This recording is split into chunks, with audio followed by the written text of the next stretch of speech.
Welcome back. I think I'm ready. I know you're ready. Welcome back to the BattleDex Team Liquid StarCraft 2 Open. I'm DJ. Joining me as always, Chill, and we now have our next matchup, the second semifinal between AhhBoxxah and MasterAsia. It looks like it will be played here on Metalopolis, and I'm going to move this window out here. We'll get our countdown going, and we will get started. 5, 4, 3, 2, 1, go. Oh, man, perfect with the music and everything. MasterAsia playing as the red Zerg. Is going to be spawning in the 6 o'clock position. And his opponent, look at that, Terran. His opponent, AhhBoxxah, playing in this game as 6-Jacks Mahai, will be the light blue Terran in the 9 o'clock position. Yeah, and I think the wind got taken out of our sails a little bit with that delay, but I want everyone to get excited because we watched a ZVT in the GSL. Now we're watching we're watching a ZVT in the semifinals of the TL Open.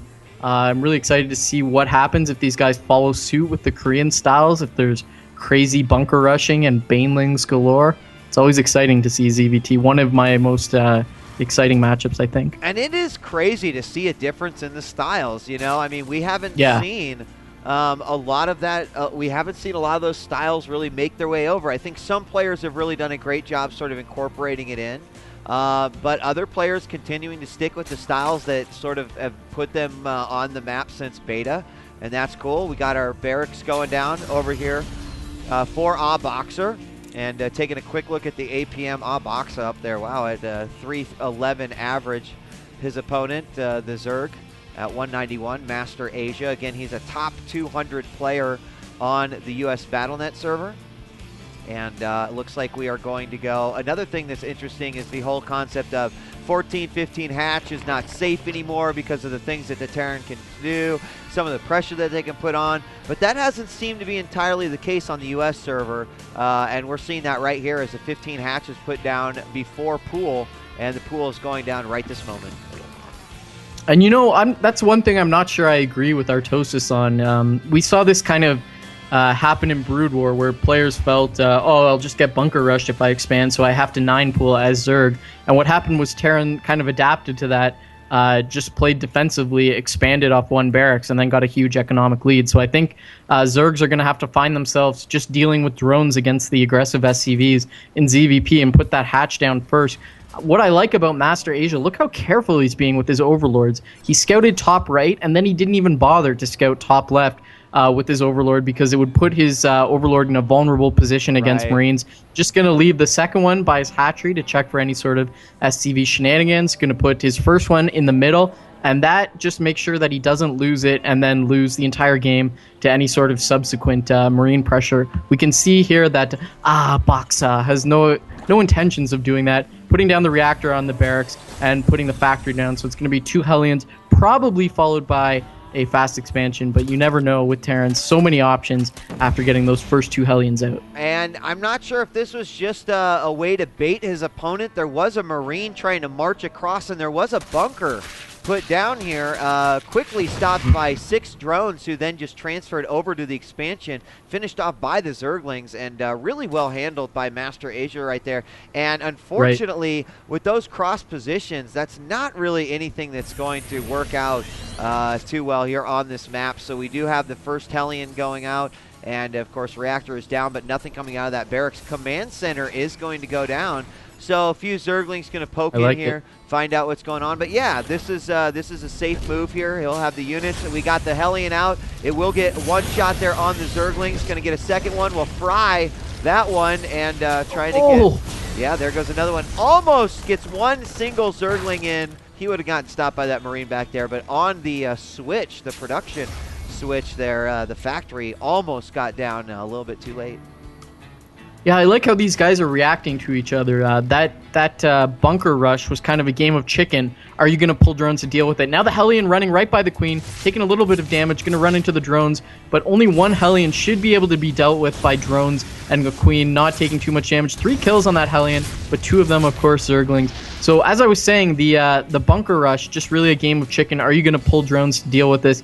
If not, I've only sacrificed 25 minerals, canceling that. Meanwhile, MasterAsia is reacting to this Hellion harass very nicely, getting the Roach Warren out, just a few Roaches out, and then I'm going to expect him to see him go lair as he's got his second Extractor going out. 2 Hellions out now, being chased by the Roaches a little bit, pushed back, and the Hellions just trying to get a little bit of control, actually taking a lot of damage from the Roaches. And yes, MasterAsia going lair. Meanwhile, the command center has been landed for AhhBoxxah as he turns that into an orbital command, puts down the bunker, and continues on his tech path, placing 2 more barracks. Yeah, and we still have Hellions coming out here by AhhBoxxah. One of them almost dead, but obviously with those Roaches, he's going to pretty much shut this down. The only thing he's really doing is guaranteeing that Zerg will stay in their base, at least for the time being. As you can see, these Hellions are doing everything to try to find an opening. Queen tries to get in and block the ramp, but cannot get it done. Drones are going to come out. They will trap them in the corner, and we will have a few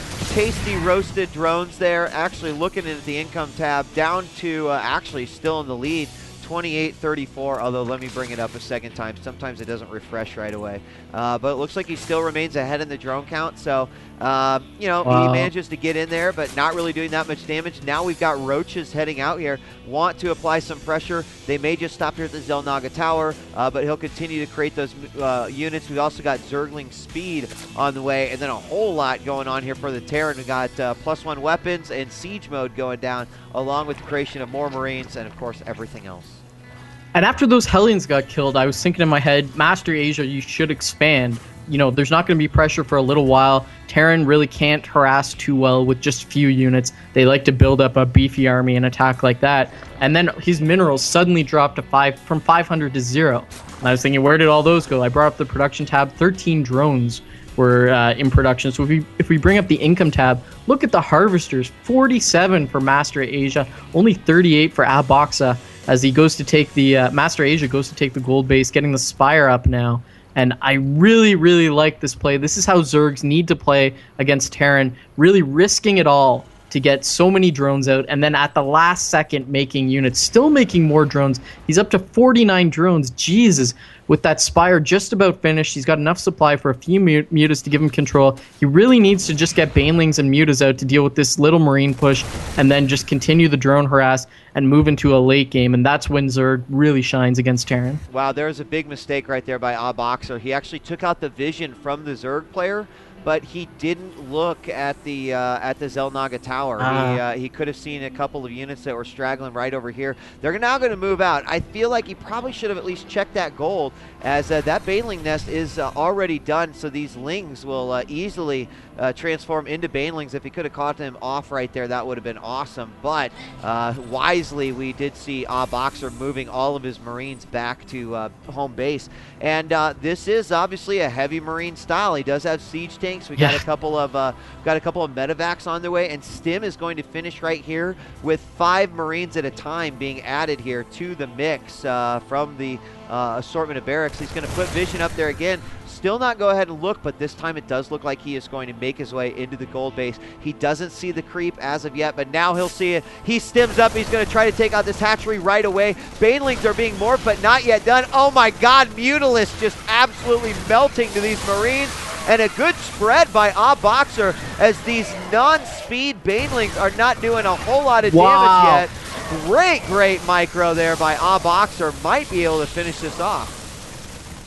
Yeah, he hit that timing where MasterAsia didn't have Baneling speed yet and just didn't have enough units to deal with it. Look at this sick Marine production here. He's going up to 1, 2, 3, 4 barracks with reactors, placing 2 more. He's only got 1 tech lab, now researching the combat shields. It looks like he's taking a page out of Foxer's book, only going medevac, tank, Marine, and really pressing hard. MasterAsia really needs to get these Banelings working for him. Get Baneling speed has just completed. He's got to avoid the siege tanks as AhhBoxxah are pushing in yet again. He's got the siege tanks on the high ground, moving in with Marines, getting flanked here. No, he's actually dancing back and forth. He's got to be so careful of this Roach Baneling. So deadly against Marines, but Marine DPS is so high if they can avoid that. And looks like they're pushing in yet again. Another stim. So many stims. Tanks actually splashing the Marines. These Marines are actually low in life.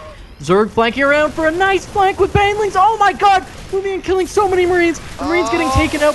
Tanks dealing so much damage on the high ground, getting focused down by the mutas, but they're not killing them fast enough. Banelings hitting a lot of tanks there, not dealing their optimal damage, and Marines continue to pressure. Looks like a lot of Lings moving in, getting hit by the tanks, and the mutas getting taken out. Oh my god, the positioning of AhhBoxxah here is so sick. This tank has 15 kills on the high ground. The medevac Marine dealing so much damage. It looks like MasterAsia's forced retreat. Oh my god, the gold has been broken. Yeah, the gold has been broken in a major way, and I'm not sure he should have thrown away so many units in doing just that. He's going to now just have to run away there.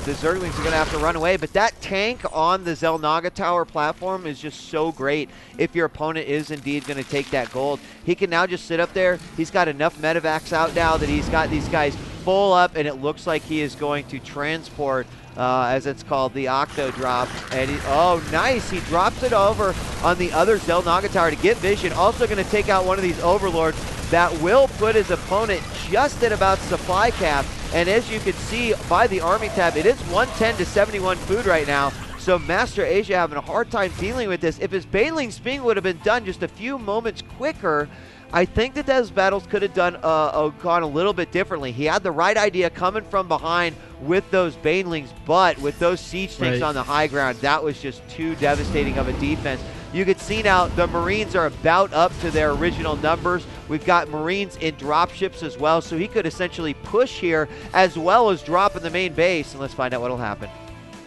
And looks like he's pushing in with the siege tanks. Meanwhile, dropping a lot of Marines. They're actually not dropping, getting hit by the Queens in the main base. And now looks like he's taking them under control. And actually, he's winning on both fronts. AhhBoxxah is moving in, dropping the medevacs in the main base, going to take out this Queen. And meanwhile, he's got the tanks flanking in with the Marines. Medevacs moving in. Zerglings coming in. The stim goes off. Is he going to load? No, actually not loading, taking a lot of damage there, sucking the medevac energy dry, and MasterAsia just reduced to making only Zerglings. I'd like to see some roaches out or something to deal with these Marines, but the Marine DPS just so high at 1-1. Meanwhile, the Zerg upgrades also at 1-1, just tearing through as a hatchery goes down for MasterAsia. AhhBoxxah getting so much done here, continually stimming, continually microing. MasterAsia trying to put some Banelings up in the middle of combat. That's not the most sound move. And look at this stream of teal just on the map, just moving towards the Zerg main base. And that spells disaster for Zerg as these Marines just continue to pound down everything in their way. A few Banelings get out but get taken down. And that is probably going to be it for game one. And there's the GG from MasterAsia. AhhBoxxah showing a sick style with just a few tanks, largely Marine army there with sick upgrades and incredible macro in game one. It's nicely done. MasterAsia had a couple of opportunities to maybe gain the upper hand, but it was AhhBoxxah who was able to come off. And, you know, we mentioned it before the matchup, if we were going to be seeing a little bit of the Korean-style heavy pressure coming from the Terran. With that amount of Marines and just the perfect amount of siege tanks, that's exactly what he was going for. He had that super, super high bio production there. You can see he just had a ton of barracks, and they all had multiple Marines queued up. The nice thing about that is once you have a solid economy, you can just make that push and then continue to reinforce. People say that the Zerg can reinforce faster than any race, and it's true if you're set up and have the larva to do it, but when you've got a ton of barracks like he had, that was very, very nicely done.